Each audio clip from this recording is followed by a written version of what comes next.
Hello అండి. అందరికీ నమస్తే. అందరూ ఎలా ఉన్నారు?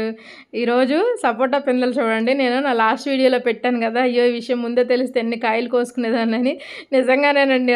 చూడండి ఎంత హ్యాపీగా ఉందో. ఆ బ్రాంచెస్ కట్ చేశాక చూడండి పిందెలు ఎంత బాగా నిలబడ్డాయో. నేను ఆ బ్రాంచెస్ కట్ చేసేసి కొంచెం బోన్ మీల్ ఇచ్చానండి. బోన్ మీల్, గత్తం ఇచ్చాను. అసల చూడంగానే ఎమ్మటే వీడియో తీసి మీతో పంచుకోవాలనిపించింది నాకు హ్యాపీనెస్. చూడండి పిందెలు కనిపిస్తున్నాయా మీకు? అబ్బా! నిజంగానే ఈ విషయం తెలిస్తే ఈ పాటికి నేను ఎన్ని కాయలు కోసుకునేదాన్నండి. ఒకసారి మీరు కూడా మీ గ్రాఫ్టెడ్ మొక్కలను ఒకసారి గమనించండి. చూడండి పిందెలో చిన్న డబ్బాలో 20 లీటర్స్ డబ్బా అండి అది.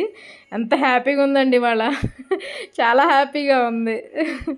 సపోటా కాయలు కూడా వచ్చేస్తున్నాయి మన గార్డెన్లో. చూడండి ఇవి మల్బరీ కాయలు. నేను ఆన్లైన్లో కొన్నానని చెప్పాను కదా! నా దగ్గరికి వచ్చాక 2 కాయలండి ఇవి. చూడండి పండినవి. ఇవాళ సోమవారం కదండి, శివయ్యకి పెట్టానండి. చూడండి 2 కాయలు. అవి చిన్న కాయలైనా కూడా నా ఆనందం మాత్రం చాలా పెద్దదండి. ఇవాళ మంచి హార్వెస్ట్ వచ్చింది. కనకాంబరాలు చూడండి, రెడ్ ఇల్లు కనకాంబరం ఇవాళ చాలా వచ్చినాయి. చూడండి ఆ కాంబినేషన్ ఎంత బాగుందో కదా! ఇవాళ 2 మల్బరీ కాయలు, ఒక కట్ట తోటకూర వచ్చింది, కనకాంబరాలు వచ్చినాయండి. నా వీడియోస్ కనుక నచ్చితే ప్లీజ్ లైక్ చేయండి, షేర్ చేయండి, సబ్స్క్రైబ్ చేసుకోండి. మరిన్ని వీడియోల కోసం ఫాలో అయిపోండి. చాలా హ్యాపీగా ఉందండి. ఓకేనండి. Bye bye.